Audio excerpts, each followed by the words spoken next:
রোজা রেখে ফুটবল খেলার কারণে মুসলিম ফুটবলারকে ইফতারির বিরতি দেয়নি খ্রিস্টান গোলরক্ষক, অথচ আল্লাহর কি খেলা দেখেন, অন্যদিকে মুসলিম ফুটবলারকে ইফতারি করার সুযোগ করে দেওয়ার জন্য একজন খ্রিস্টান গোলরক্ষক অ্যান্থনি লোপেজ সে নিজেই মাটির মধ্যে অসুস্থতার ভান করে তিনি শুয়ে পড়লেন। আল্লাহু আকবার। দেখেন, একজন খ্রিস্টান ইফতারি করতে দিবে না, আর একজন খ্রিস্টান অসুস্থ হয়ে ইফতারি করার সুযোগ করে দিলেন। এটাই হচ্ছে আল্লাহ পাকের বিশেষ মিরাকেল।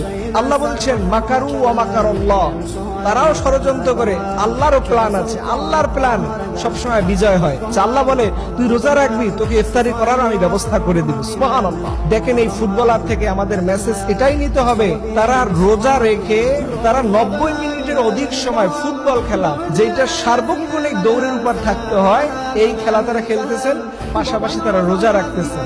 অথচ আমার দেশের অনেক মানুষ না চাইতে, অকারণে, অপ্রয়োজনে তারা রোজা রাখতেছেন। এখন অনেকে বলবেন হুজুর ফুটবল হালাল না হারাম, সেই মাসালা আমি এখানে দিতে বসি না, কিন্তু আমি বলছি এত কঠিন সিচুয়েশনের মধ্যেও তারা রোজা রাখতেছেন।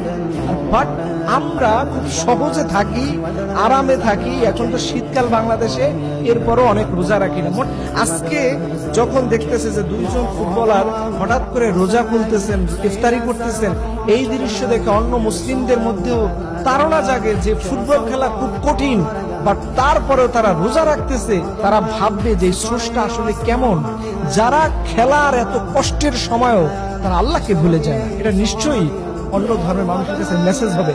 হয়তো আপনি আমরা অনেক কিছু বলবো, বাট সেখানে কোনো হুজুর গিয়ে দাওয়াত দিতে পারবে না, কিন্তু সেখানে এই ফুটবলাররা রোজার মতো একটা বিধানকে মানুষের সামনে দেখালেও হাজার হাজার মানুষ আজকে মুসলমান হচ্ছে শুধুমাত্র এই জাতীয় ইসলামের বিউটি দেখার কারণে।